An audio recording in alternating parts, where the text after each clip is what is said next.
Hello fellow YouTubers, Bear Prepper here. Today I'm going to attempt to show you how I make my spaghetti sauce that I can.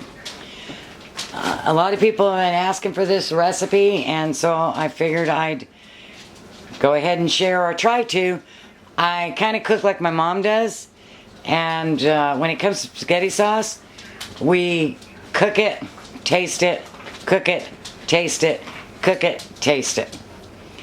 And so we're enjoying it for the entire 3 days that we're making it.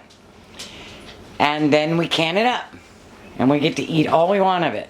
We just take cupfuls of sauce. So it always starts with number 10 cans. I prefer the whole tomatoes that you crush with your hands. But I wasn't able to find those. So I got me some crushed tomatoes. I have 3 cans. And diced tomatoes, don't use more than 1 can of diced tomatoes unless that's all you can get, because you're going to have to cook it a whole lot longer than you would if you got your crushed tomatoes or your whole tomatoes. And then 1 can of tomato sauce. Never more than 1 can of tomato sauce. I am making a huge pot, and so I'm using 5 cans. You can make it with 2 or 3 or 4, but I look at it this way: if I'm gonna make it, I'm gonna make enough that I can for at least 6 months of spaghetti sauce, and I can just get it all done, and I can eat spaghetti sauce for the next 3-4 days. Yeah. All right, so we're gonna cook that, put that on the stove, and we're gonna cook that down for 4 to 6 hours before we add anything else to it. And I'll be back. Alright, it's been cooking for about 4 hours, so now I'm going to put in 2 tablespoons of Italian seasoning. And we will probably use more than that, but we want to get this just started going with the flavor. A tablespoon of parsley flakes. For some reason, the parsley and the Italian seasonings make a really good match. And then I like Greek oregano in mine. If you have regular oregano, I always add extra oregano. And I'm going to put a tablespoon of that in. I'm going to add 1 tablespoon of salt, and that will be the only salt I add for this entire pot. We're not big salt eaters, but you need a little salt to enhance the flavor. Now, a lot of people put sugar in their spaghetti. Oh, please, please, please, don't do that. Do it the Italian way. Cook it till it's done, and then you don't need sugar. You only need sugar if you're going to cook something for 20-30 minutes and then serve it. I'm going to put in 1 heaping teaspoon of black pepper. Now, at this point in time, a lot of people that like red peppers in theirs, they'll put those in now. I don't put any in mine because I'll put a little pepperoni in there, and that will add the spice to it. So we're going to let this continue to cook and get it up to about 12 hours before we do any tasting. Do it on very low temperature. If while you're cooking, and just so you know, I did this. Let me show you. See, second pot. If while you're cooking you have your temperature too high and you burn it, you'll smell it. Whatever you do, don't scrape the bottom of the pot. Just scoop it out into another pot, and that's it. That's all you have. And then wash your pot and have it ready for the next burn.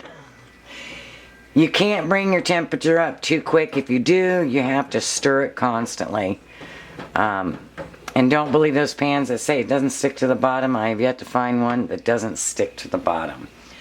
I keep mine around medium-low. I bring it up to medium while I'm stirring it. I got caught chopping onions and didn't remember to stir it.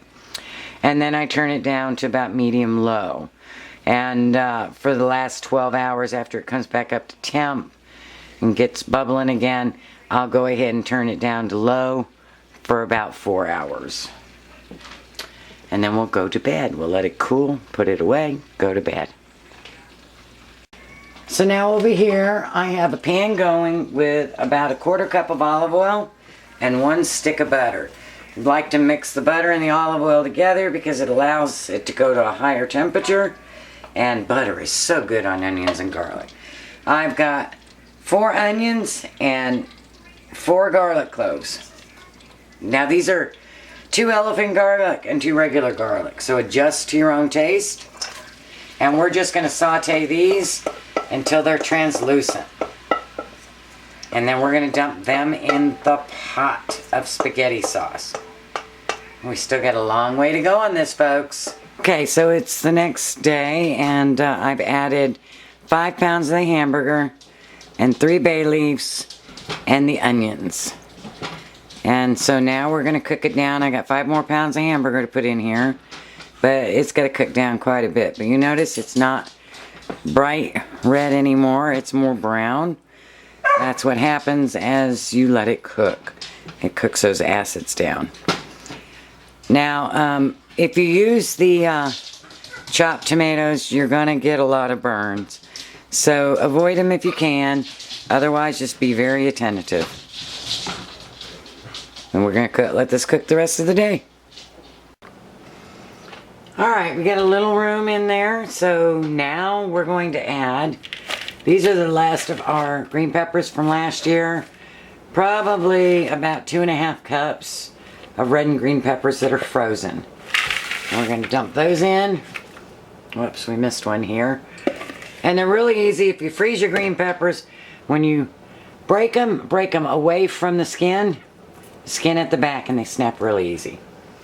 We're also going to add some regular cheap button mushrooms dehydrated. About 2/3 of a cup.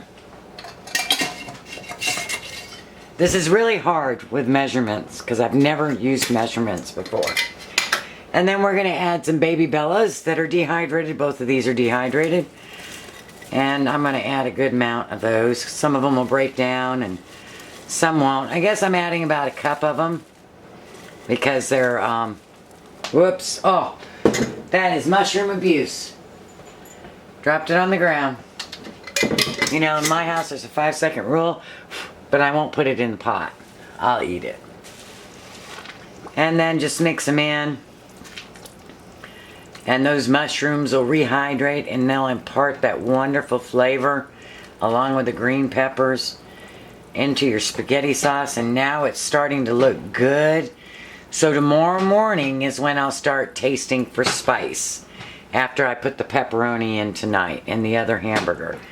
But I will not test for how much more spice I need until after all my other ingredients are in. And that way you don't overspice, because as it cooks down, that spice is going to concentrate and just intensify. And if you add too much, you're not going to be liking it. Okay, we're on day 3. Now it's time to add your additional seasonings and let it cook for the rest of the day. I forgot to tell you, when I emptied the 5 cans of tomatoes, I added 1 can of water, but I rinsed all the 5 cans out with that water. So it was a lot of tomato sauce and tomatoes in it. So we tasted it again, and we are going to add a tablespoon of minced garlic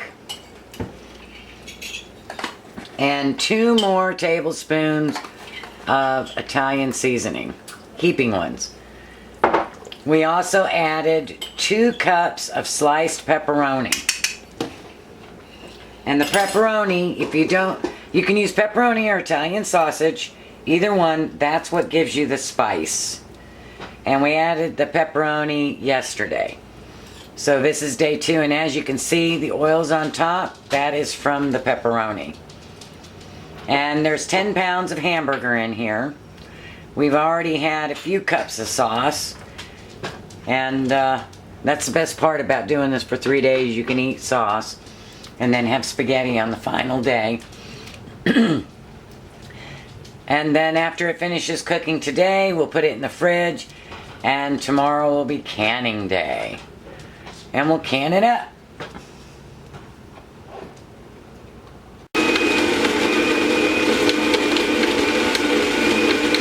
Okay, sorry I have to talk over the grinder. I'm making some homemade French bread, but I'm going to use a 1/4 cup of tomato powder. It just gives it a little more depth, and we'll stir that in.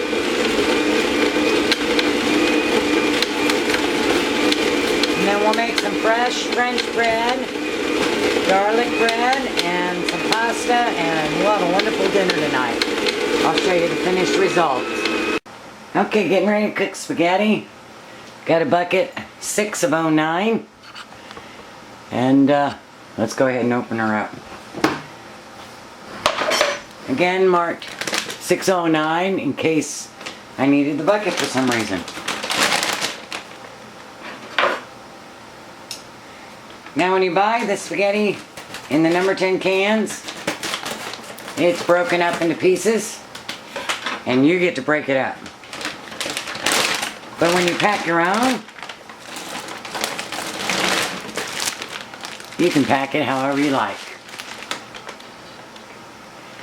There you go. Leave it in the plastic. That way you can pull out what you need at a time and replace as you need. Put your lid back on. Set it till you need it again. Well, let's go ahead and cook some. And there we go. Bexar Prepper's 3-day spaghetti sauce. We're going to top it off with an Italian cheese blend. And we're going to cut some cheese bread and some regular garlic bread. This was the one time growing up that we were allowed to eat as much as we wanted. There were 9 of us, so you didn't always get a full belly. Just couldn't afford it. My dad was a staff sergeant, and that just wasn't possible. But when we had spaghetti, oh my, we could eat 3 or 4 plates of this. We could eat sauce for 3 days, and we were allowed to, and it was wonderful. So let's give it a taste. Get my silverware.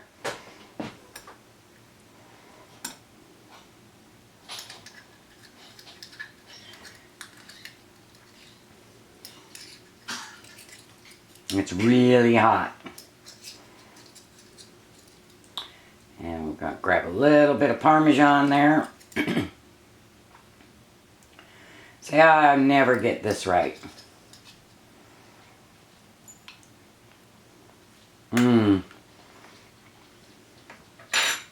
That is just so good. After you've let it set for 3 days, what a wonderful difference. When it's homemade bread with wheat flour. With some garlic, butter and salt on it. And then a little cheese on that one. I hope you make this and can this yourself. You're going to can it for 90 minutes in quarts at 10 pounds of pressure or adjust for your altitude. It is wonderful canned. And if you get it too thick, if you just like it a little thinner, what I usually do is I can tomato sauce and I take a jelly-sized jar of tomato sauce and I add it to it, cook it to warm it, and it just freshens it up tremendously. Hope you try this. Okay, so I'm done. Looks like I got 17.5 quarts, and we ate 1/4 of that pot before I canned it. So that's your best way to go, folks. Can your spaghetti sauce. Blessings.